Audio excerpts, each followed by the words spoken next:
আজ 17ই শ্রাবণ, শ্রাবণ মাসের তৃতীয় সোমবার।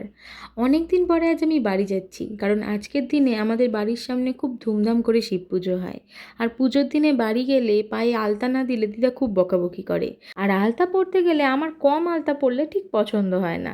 তারপরে আমরা বেরিয়ে পড়েছিলাম, আর আসার পথে মিষ্টি ফুল সব কিনে নিয়েছি। এসে আমরা চলে গিয়েছিলাম বাবার মাথায় জল ঢালতে। এই এক সমস্যা, আমি সবার ভিডিও করে দিই, কেউ আর আমার ভিডিও করে দেয় না। সন্ধেবেলা বৃষ্টির মধ্যেও ছাতা মাথায় দিয়ে আমরা চলেছি ঠাকুরতলায়। প্রতি বছর 17ই শ্রাবণ আমাদের এখানে খুব ধুমধাম করে পুজো হয়, আর পরের দিন হয় ভোগ বিতরণ। আমাদের এখানে রাস্তার যা অবস্থা, একটু বৃষ্টি হলে আর বেরোতে ইচ্ছা হয় না। তবে আমরা এতক্ষণ ধরে যাদের অপেক্ষা করছিলাম তারা ফাইনালি এসে পৌঁছেছে।